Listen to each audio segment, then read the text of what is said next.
안녕하세요. 이제 50대 중후반의 나이에 접어든 여자입니다. 저는 50년 조금 넘는 인생을 사는 동안 참 많은 일을 겪어본 것 같아요. 그 중에서 기억 남는 일이 있다면 세 가지 사건이 있는데요. 첫 번째는 사랑하는 저희 남편을 20년 전쯤에 떠나보낸 것인데요. 남편은 정말 다정하고 가족 일이라면 자다가도 벌떡 일어날 만큼 가정적이었어요. 저한테나 아들한테나 헌신을 다했고 자신보다 저희를 먼저 챙기는 그런 사람이었죠. 하지만 그런 남편은 어렸을 때부터 심장이 좋질 않았고 심장 수술도 몇 번이나 했던 이력이 있어요. 그런 이유에서 남편이 출근할 때면 늘 걱정이었습니다. 혹시나 일을 하다가 심장에 무리가 가지 않을까, 차라리 내가 일을 할까 고민을 많이 했어요. 남편에게도 제가 일하겠다고 대신 아이를 봐달라고 한 적도 있었습니다. 여보, 그냥 내가 일할게. 당신이 아이 좀 봐줘. 나 당신 걱정돼서 안 되겠어. 그러다 큰일 나면 어떡해? 나 당신 큰일 나는 꼴 못 봐. 그러니까 내가 일하게 해줘. 무슨 소리야. 남자가 밖에서 일을 해야지. 집에 있으면 어떡해. 나 떳떳한 남편 아빠 되고 싶어. 나도 내 심장 약한 거 잘 알아. 그래서 조금씩 쉬면서 하고 있어. 그러니까 당신은 내 걱정 그만하고, 응? 나 진짜 불안해서 그래. 집 근처 식당에 자리 하나 난 거 보니까 월급도 괜찮은 것 같던데. 당신 식당에서 일할 생각하지 마. 집에만 있어. 내가 당신 고생시키려고 결혼한 줄 알아? 나 그렇게 약한 사람 아니야. 걱정하지 말고 따뜻한 저녁밥 차려놓고 기다리고 있어. 나 갔다 올게. 저는 출근하지 말라고 말렸지만 남편은 저의 만류에도 기어이 일을 하러 나갔습니다. 그날따라 이상하게 마음이 편치 않았고 웃는 얼굴로 출근한 남편의 얼굴이 계속 아른거리더라고요. 만약 그때로 돌아갈 수 있다면 저는 남편의 출근을 어떻게든 말렸을 겁니다. 그날 남편이 출근하면서 보였던 미소가 마지막 모습이 될 거라는 걸 알았다면 말입니다. 남편은 제게 보였던 따뜻한 미소와는 상반되게 차디찬 몸을 한 채 제품으로 돌아왔습니다.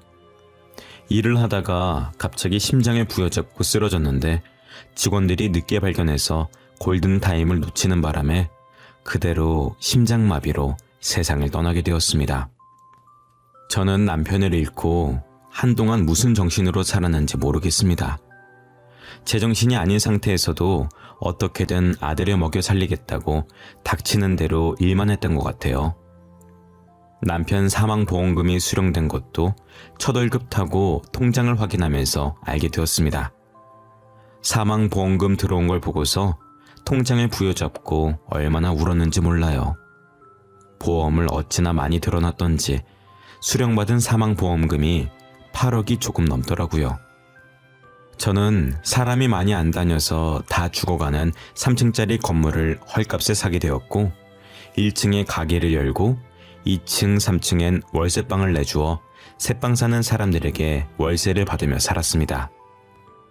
평소 남편이 열고 싶어 했던 횟집을 1층에 열어서 제가 운영하고 있었어요. 죽으라는 법은 없는지 제가 건물을 산 지 3년도 안 돼서 저희 동네가 재개발에 들어가게 되었고 재개발에 들어가면서 땅값이 올랐고 사람들도 많이 다니기 시작했습니다. 저는 그렇게 횟집을 하면서 혼자서 아들을 키워왔어요. 아들이 사춘기 시절 제가 횟집을 하는 것에 창피함을 느꼈었지만 성인이 된 지금은 참 뿌듯해합니다. 이 횟집 덕분에 제가 다시 기운을 차릴 수가 있었고 자신도 하고 싶은 것을 원 없이 하고 다녔다면서요. 아들은 다른 곳에 취업하지 않고 제 횟집을 물려받으려고 했습니다. 어머니, 저는 대학교 졸업하면 다른 곳에 취업 안 하고 어머니 가게 물려받을 거예요. 예전부터 그러겠다고 생각했어요. 제가 어머니처럼 일을 잘할 수 있을지 모르겠지만요. 그게 무슨 소리야. 대학교까지 나와서 횟집을 하겠다니 절대 안 돼. 너 하고 싶은 일 있었잖아. 그거 하고 싶어서 대학까지 가놓고 갑자기 왜 이래? 지금은 횟집이 하고 싶어요. 어머니, 제가 하고 싶다는 거 다 하게 해주셨잖아요.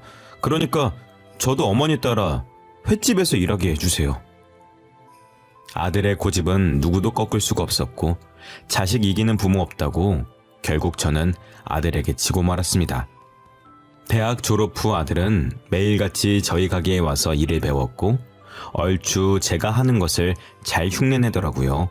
그렇게 모자지간 간에 행복하게 횟집을 운영하다가 두 번째 사건이 벌어지고 말았습니다. 며칠 동안 계속 배가 아프더니 월경을 할 시기도 아닌데 계속 하혈을 하는 겁니다. 저는 이제 폐경할 때가 돼서 오락가락 하는 건가 싶어서 병원에 가지 않았었어요. 그런데 통증이 갈수록 심해졌고 결국 저는 일을 하다가 쓰러지고 말았습니다. 정신을 차려보니 병원이었고 아들이 의사의 말을 들으면서 제 손을 꼭 잡고 있더라고요. 지금 어머니께서는 자궁암 일기입니다. 그동안 통증과 출혈이 있으셨을 텐데 왜 이제 오셨어요? 저는 출혈이 있으신지도 이렇게 아프신지도 몰랐어요. 선생님, 저희 어머니 많이 심각한 정도인가요? 이기면 어떻게 해야 돼요? 다행히 어머님 정도면 초기라서 꾸준히 항암 치료 잘 받으면 괜찮아지실 겁니다. 크게 걱정하지 않으셔도 될 것 같아요. 저는 자궁암 선고를 받았고 아들은 그런 제게 미련하다고 잔소리하기 바빴습니다. 그래도 초기라서 꾸준히 항암 치료 잘 받으면 완치 판정 받을 수 있다고 하니 다행이었죠. 곧바로 입원 수속을 했고 저는 본격적으로 항암 치료를 받고 있었습니다. 저는 항암 치료가 끝날 때까지 일을 쉬기로 했고 아들은 홀로 가게 일을 했어요. 그렇게 2년이라는 시간이 흘렀을 때 아들이 결혼할 여자를 집으로 데리고 온 겁니다. 저도 전날 갑자기 며느리감 데리고 온다는 소식을 듣고 외출을 받아 부랴부랴 준비했었던 것 같아요. 며느리 될 아이는 첫인상부터 참하게 생긴 게 느낌이 좋았습니다. 어머님 안녕하세요. 갑자기 인사드리러 온다고 해서 깜짝 놀라셨죠? 죄송해요. 제가 회사 일 때문에 오늘밖에 시간이 안 될 것 같아서 무리하게 스케줄을 잡았어요. 아니에요. 괜찮아요. 어차피 저는 집에만 있는 사람이라 언제 오든 상관없어요. 어머, 이 많은 걸 어머님께서 혼자 다 준비하신 거예요? 제가 도와드리려고 일부러 식사 시간보다 일찍 잡은 거였었는데. 별로 차린 것도 없는데요, 뭘. 이렇게 띄워주니까 쑥스럽네요. 먼 길 찾아오느라 힘들었을 텐데 차린 건 없지만 맛있게 먹어줘요. 입맛은 맞을지 모르겠네요. 그럼 감사히 잘 먹겠습니다. 어머님, 이거 진짜 너무 맛있어요. 요리를 따로 배우신 거예요? 어떻게 이런 맛이 나지? 오빠도 빨리 먹어봐. 진짜 맛있어. 결혼하면 어머님께 요리 좀 배워야 되겠어요. 그 아이는 제가 초면에다가 어른이라 불편할 텐데도 말도 잘하고 싹싹한 게 마음에 들었습니다. 이 사람이라면 저희 아들을 보내도 믿고 안심할 수 있을 것 같았어요. 저는 집안, 직업 이런 것들 일체 물어보지 않고 바로 며느리로 합격점을 줬습니다. 그렇게 일사천리로 상견례 날짜를 잡았는데 며느리의 집안도 저희 아들을 마음에 들어하는 줄 알았어요. 그런데 상견례 장소에 도착해서 룸문을 여니 안싸돈이 언짢다는 표정으로 팔짱을 끼고 앉아있더라고요. 바깥사돈은 안싸돈과는 달리 인자한 웃음을 띠며 정중하게 인사하더니 저희 보고 앉으라고 말했습니다. 아들과 제가 자리에 앉자마자 숨 돌릴 틈도 안 주고 안싸돈이 입을 열었어요. 됐자니 자궁암이라고 하시던데 그 얼마나 싸게 놀았으면 그런 병에 걸리는 거예요? 설마 저희 애한테 병간호 시키려고 바로 결혼 허락한 건 아니죠? 저희 애는 귀하게 자라서 그런 거 할 줄 모르는 애예요. 어머님 죄송해요. 저희 어머니가 원래 이렇게 무리하신 분은 아닌데 자식 걱정을 많이 하시는 분이라 이해해 주세요. 그리고 저도 조금 걱정이긴 하고요. 저희 어머님 말처럼 제가 누군가를 병간호해 본 적이 없어서요. 다들 너무하신 거 아니에요? 아무리 그래도 그렇지 사람 앉자마자 그런 말을 어떻게 할 수가 있어요? 저희 어머니가 어떤 분이신지 모르면서 말을 너무 함부로 하시는 거 아니에요? 예, 정훈아, 됐다. 딸 시집 보내는 입장에서 걱정될 만도 하지. 걱정하지 마세요. 그럴 일 없을 거예요. 이미 큰 치료들은 다 끝나서 병간호할 필요 없어요. 그 문제는 신경 안 쓰셔도 될 것 같습니다. 아휴, 저희 집사람과 딸이 초면에 무리한 행동을 했네요. 죄송합니다. 제가 대신 사과드리겠습니다. 박가사돈은 안사돈과는 다르게 되게 점잖으시고 예의가 있으신 분 같았습니다. 며느리가 그런 박가사돈을 조금 더 많이 닮은 것 같았고요. 그래도 박가사돈 덕분에 망칠 뻔한 상견례를 끝까지 잘 마칠 수가 있었습니다.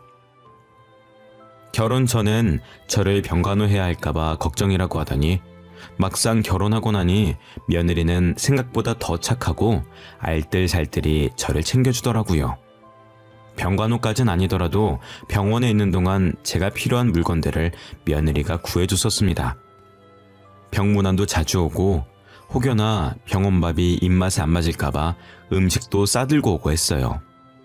그렇게 3년 동안 병원 생활을 했고 이제 완치에 가까울 정도로 상태가 호전되었습니다.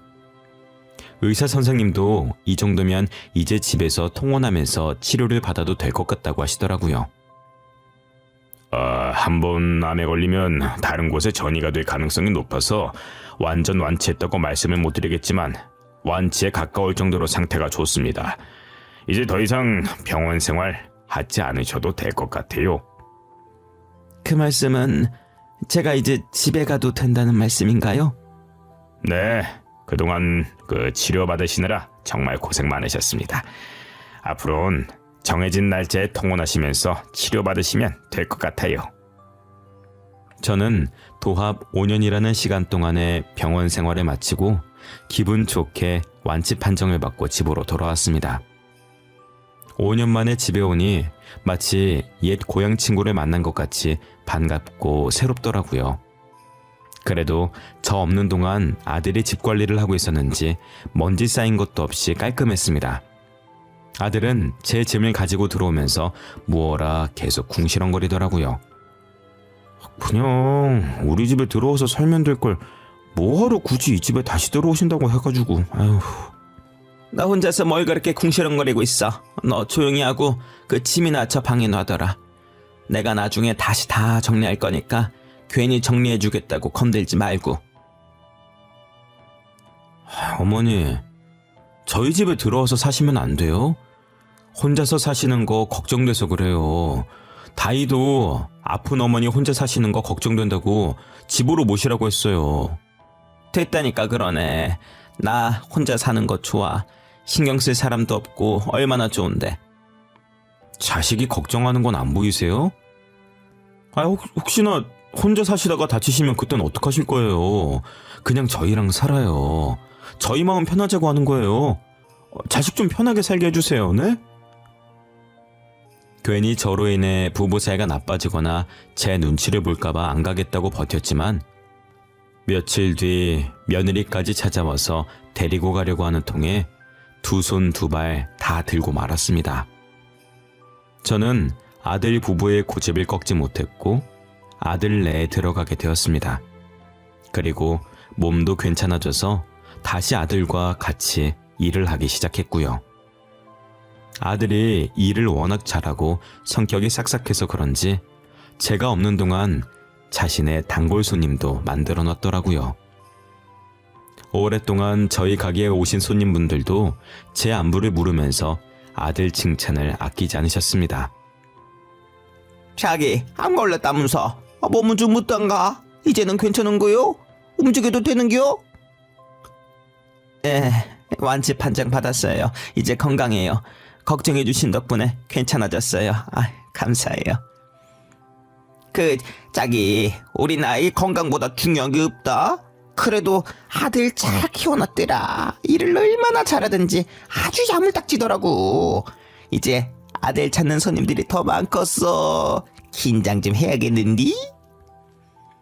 다른 사람들에게 아들 칭찬을 들으니 기분이 좋더라고요. 더군다나 옛날부터 오신 분들이 칭찬을 하니 아들의 실력을 인정받는 기분이었습니다. 이젠 아들이 알아서 잘하고 5년 동안 저 없이도 별탈 없이 잘했으니 가게를 맡겨도 괜찮을 것 같았어요. 그래서 가게를 아들 명의로 돌려주고 저는 가끔 심심할 때 한 번씩 가게에 가서 일을 도와주는 걸로 바꿔야겠다는 생각을 했습니다. 제가 몸도 아팠고 나이도 있으니까 슬슬 가게를 정리할 때가 오기도 했고요. 저는 이런저런 고민에 빠져서 잠을 못 자고 있다가 물 한 잔만 마시고 자려고 방문을 열었습니다. 혹시나 아들 내외가 저 때문에 깰까봐 소리가 안 들리게 조심스럽게 나왔는데 제 방과 맞은편에 있는 화장실 문틈 사이로 빛이 새어나오고 있는 겁니다. 안방에도 화장실이 있으니 아들 내외가 쓸 일은 없어서 제가 실수로 안 끄고 들어간 줄 알고 불을 끄려고 화장실 쪽으로 다가갔습니다. 그런데 화장실과 가까워질수록 사람이 말하는 것 같이 웅얼웅얼 가는 소리가 들리더라고요. 안에 사람이 있는 건가 싶어서 문 앞에 서서 귀를 가져다 댔습니다. 며느리의 목소리가 들렸고 아마 아들이 깰까봐 거실에 있는 화장실에서 통화하는 건 줄 알고 귀를 떼려고 할 때 며느리가 충격적인 이야기를 하더라고요. 그러니까 늙은이 자궁암에 걸렸다고 해서 금방 죽을 것 같더니 명줄이 긴가? 잘만 하면 사망보험금까지 가질 수 있었는데 얼마 전에 완치 판정 받은 것 같더라고. 완치 판정 받은 거 확실해? 그럼 사망보험금은 글렀네. 8층짜리 건물이나 어떻게 해보자. 지금 그거 땅값이 많이 올랐단 말이야. 진짜 잘만 하면 떼부자 될 수도 있는데. 근데 그 건물 진짜 늙은이 거 맞아? 아니 이 집 생각보다 돈이 없어. 아무리 뒤져도 통장 하나가 안 나온다니까? 돈 버는 거 횟집 임대료로 다 나가는 것 같아. 아무래도 동명이인인 거 아니야? 아니야 확실해. 그 8층 건물 그 아줌마 거 맞아. 내가 경력이 얼만데 진작에 확인했지. 아니 그런데 어떻게 5년 동안 건물 계약서 하나도 발견 못하냐? 나는 뭐 안 찾고 싶어서 안 찾는 건 줄 알아? 진짜 안 보인다고. 일부러 우리 집까지 데리고 왔는데 전혀 안 나온다니까. 얼마나 꽁꽁 숨기고 다녔던 건지. 나 계속 이 집안에 있어야 되는 거야? 야, 무려 8층이다 8층. 잘만 하면 우리 거 될 수도 있는데 당연히 계속 붙어 있어야지. 우리 조금만 참자. 그 건물만 손에 넣으면 바로 결혼하는 거야. 알겠지? 알고 보니 남편의 재산이었던 8층짜리 상가 건물이 제 소유로 넘어온 게 있었는데 며느리가 그 건물을 노리고 일부러 아들과 결혼을 한 거였습니다. 통화 내용을 잘 들어보니 통화를 하고 있던 남자와 사귀고 있는 듯 했고 그 남자는 사기 전과도 있었어요. 여러 방법으로 사기를 친 적이 있는 남자가 짜놓은 판대로 며느리가 움직이고 있는 것 같았습니다. 8층짜리 건물 어떻게 해보겠다고 5년씩이나 저와 아들을 속이고 있었던 겁니다. 저는 당장이라도 머리끄댕이를 잡고 싶었지만 늦은 밤이기도 하고 소란스럽게 만들고 싶지 않아서 일단은 조용히 그대로 방으로 들어왔어요.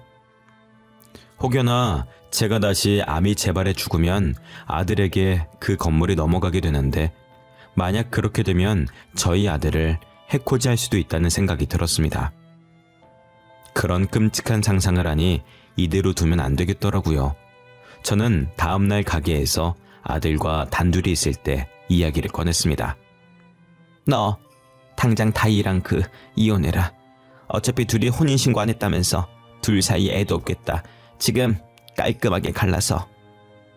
어머니, 뜬금없이 무슨 말씀을 하시는 거예요? 다희랑 이혼을 하다니요.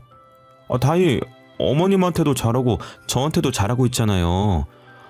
어머니, 세상에 그런 며느리가 흔치 않아요. 야, 이 답답한 놈아. 그 기집애가 우리 재산 노리고 접근한 거야. 네 아버지가 남겨주신 8층짜리 건물 노리고 접근한 거라고. 아버지한테 8층짜리 건물이 있었어요? 근데 저도 몰랐던 걸 다이가 어떻게 알고 접근을 해요? 걔 만나는 남자 있더라. 그것도 사기꾼이래. 그놈이 다이한테 우리 건물 있는 거 알려줘서 접근하게 만든 것 같더라고. 어제 그 기집애가 통화하는 거 내가 똑똑히 들었다. 에이, 다이 그럴 애 아닌 거 알잖아요. 혹시 다이가 드라마 보고 있었는데 어머니가 통화하는 걸로 착각하신 거 아니에요? 이 녀석이 오늘따라 왜 이렇게 답답하게 굴어. 내가 이렇게까진 안 하려고 했는데 너 이혼 안 할 거면 나랑 연 끊고 지내라. 이혼하기 전까지 가게도 나오지 마. 며느리가 아들한테 워낙 잘하고 착한 모습만 보였는지 처음엔 제 말을 믿지 않았습니다. 하지만 제가 한 번도 보인 적 없는 모습으로 부모 자식 간의 연을 끊겠다며 단호하게 초강수를 두면서 얘기하니 그제서야 제 말을 따르더라고요. 여전히 생사람을 잡고 있는 건 아니냐고 걱정은 했지만요. 어차피 아들과 며느리가 혼인신고를 안 한 상태라서 이혼을 하겠다고 해도 법적으로 이혼 절차를 밟을 필요도 없이 각자 갈 길을 가면 되는 상태였어요. 저는 아들보다 먼저 집에 왔고 바로 안방으로 가서 며느리 옷들을 거실로 던져버렸습니다. 어머님 지금 뭐 하시는 거예요? 제 옷은 뭐하러 다 빼고 계신 건데요? 뭐하러 다 빼긴. 우리 집 식구 아닌 사람 짐 빼고 있는 건데 무슨 문제 있니? 너 이제 우리 집 식구 아니야. 아직 아들한테 못 들었나 봐. 너 우리 아들이랑 이혼이야. 응? 갑자기 그게 무슨 이혼이라뇨. 제가 오빠랑 이혼을 왜 해요? 혹시 미치신 거예요? 어머님 좀 진정해보세요. 무슨 일 때문에 이러시는 건데요. 제가 뭘 잘못했냐고요. 네가 뭘 잘못했냐고? 진짜 몰라? 네가 뭘 잘못했는지 모르겠어? 잘 생각해봐. 네가 뭘 잘못했는지. 네가 한 짓은 네가 더 잘 알잖아. 저는 미친 사람처럼 며느리의 옷이며 속옷이며 모조리 거실로 던져댔습니다. 며느리는 하지 말라고 말리다가 울면서 어디론가 전화를 하더라고요. 그러더니 얼마 지나지 않아서 저희 집으로 안싸돈이 들어오는 겁니다. 사돈, 이게 지금 뭐 하는 짓이에요? 횟집이나 하면서 보잘것없는 집안에 시집 보내놨더니 감히 내 딸을 쫓으려고 해요? 못 배운 거 티내는 것도 아니고 이게 무슨 그 경우 없는 행동입니까? 예? 마침 잘 오셨네. 와서 제 눈앞에 있는 것들 다 치우세요. 하나도 안 보이게, 응? 못 배운 건 내가 아니라 그쪽들 아니에요? 결혼할 남자도 있는 애를 저희 집에 시집을 보내요? 사돈이 그걸 어떻게... 아니 그 남자랑은 진작에 정리해서 저희 애랑 더 이상 아무런 상관이 없는 그 남자예요. 그 결혼 전에 제가 다 정리를 시켰다고요. 정리한 사이라는 사람들이 화장실에서 몰래 통화를 하고 그런답니까? 자기야 하면서 말이죠. 저는 그런 애를 며느리로 받아들일 생각 추후에도 없습니다. 그러니까 제 눈앞에서 치워주시죠. 사돈, 저를 봐서라도 어떻게 안 되겠습니까? 제가 애 교육을 다시 시켜가지고 절대 다시는 이런 일 없도록 할게요. 네? 너는 뭐 하고 있어? 빨리 잘못했다고 빌지 않고. 어머님 잘못했어요. 다시는 안 그럴게요. 앞으로 절대 그 사람이랑 연락 안 할게요. 그러니까 한 번만 봐주세요. 제발요. 이렇게 빌게요. 네? 내 재산 노리고 접근한 애를 뭘 믿고 용서를 해. 더 이상 말 섞기도 싫고 같은 공간에 있기도 싫으니 당장 나가거라. 안사돈도 저희 집에서 그만 나가주시겠어요? 사돈, 우리 이러지 말아요. 충분히 말로 할 수 있는 부분이잖아요. 네? 우리가 뭐 한두 번 본 사이도 아니고 우리한테 어떻게 이럴 수가 있어요? 아니요. 저는 누구 말처럼 못 배운 여자라서 못 배운 티 팍팍 내면서 무식하게 쫓아내려고요. 어머님, 제가 잘못했어요. 제발 한 번만 봐주세요. 다시는 허튼 생각 안 할게요. 10원짜리 하나라도 손 안 댈게요. 그러니까 이번 한 번만 넘어가 주시면 안 될까요? 좋게 말로 하니까 안 통하네. 이렇게까진 안 하려고 했는데 어쩔 수 없지. 계속 이렇게 안 나가고 버티면 저 주거 침입죄로 2사람 신고할 거예요. 경찰서 가고 싶으면 계속 그러게 버티고 서 있으시던가. 저는 안사돈과 며느리를 집에서 내보내려고 했는데 안 가고 버티더라고요. 어차피 이 집이 제가 해줬던 집이라 혼인신고도 안 된 상태면 남이나 다름이 없기 때문에 지금 안 나가면 주거침입죄로 신고하겠다고 했습니다. 그랬더니 꼬리를 내리고 모양 빠지게 둘이서 옷을 주섬주섬 챙기더니 나가더라고요. 옷을 주워가는 꼴이 얼마나 우습던지 현관문을 닫히자마자 배꼽을 잡고 웃었습니다. 뒤늦게 온 아들이 집에 오면서 안사돈과 며느리가 울면서 옷을 들고 가는 모습을 봤는지 피식거리면서 집 안으로 들어오더라고요. 뭐야? 어머니가 하신 말이 진짜였던 거예요? 다이 지금 장모님한테 맞으면서 가던데요? 지금 두 사람 꼴이 말이 아니에요. 양손에 옷 주렁주렁 달고 가더라고. 내가 말했잖아. 분명히 통화하는 거 들었다고. 네 장모도 다이 만나는 남자 있는 거 다 알고 있더라. 진짜 미친 집안이지 아주. 엄마랑 딸이나 똑같아. 솔직히 다이는 모르겠는데 장모님은 평소에 우리 무시하는 거 마음에 안 들었는데 꼴 좋네요. 아, 이럴 줄 알았으면 저도 일찍 가게 문 닫고 싸움 구경이나 할 거 그랬어요. 둘이서 나한테 빌면서 울고불고 난리도 아니었어. 너 아마 봤으면 웃음 못 참았다. 나도 웃음 참느라 애먹었다니까. 두 사람 가자마자 얼마나 웃었는지 몰라. 아들은 자꾸만 그 모습이 생각나는지 겉옷을 벗으면서 기가 찬다는 듯 고개를 저으면서 웃었습니다. 저도 제 앞에서 울면서 비는 안사돈과 전 며느리가 생각나서 괜히 웃음이 났습니다. 상견례 때부터 그렇게 콧대 높게 행동하더니 결국은 끝이 이렇다는 게 너무 웃겼어요.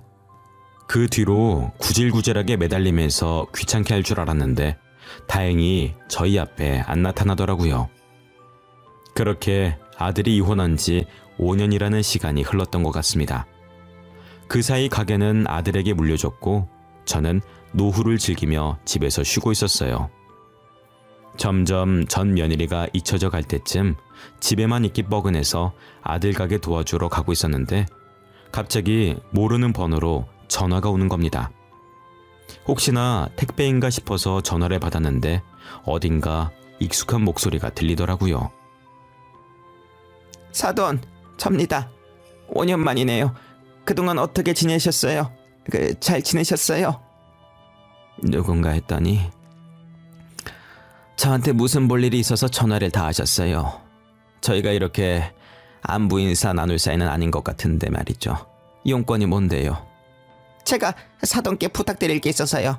부끄럽지만 저도 자궁암에 걸렸어요. 그런데 치료받을 돈이 없어서. 염치 없는 거 잘 압니다. 하지만 부탁할 만한 사람이 사돈뿐인지라 사돈이었던 정을 생각해서 병원비 좀 어떻게 안 될까요? 다이 그 남자랑 결혼한 걸로 알고 있는데 잘난 사위한테 달라고 하시지. 왜 저한테 이러신답니까? 그놈 얘기는 꺼내지도 마세요. 다시 생각해도 혈압이 오르네요. 죽고 못 살겠다고 해서 재혼시켜줬더니 그놈이 저희 가족한테 사기를 쳤지 뭡니까? 그래서 가진 돈 다 날리고 그놈은 도망가서 찾을 수가 없어요. 그러게 남 등쳐먹고 다니는 사기꾼을 뭘 믿고 결혼시킨답니까? 자업자득이죠.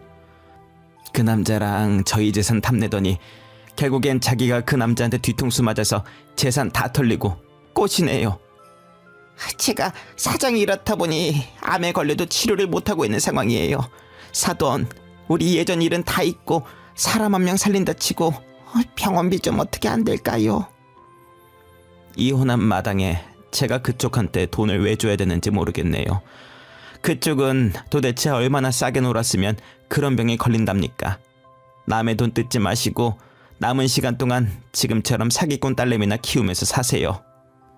전 안사돈은 제가 자궁암에 걸렸을 때 어떻게 했는지 기억도 안 나는 모양이었습니다.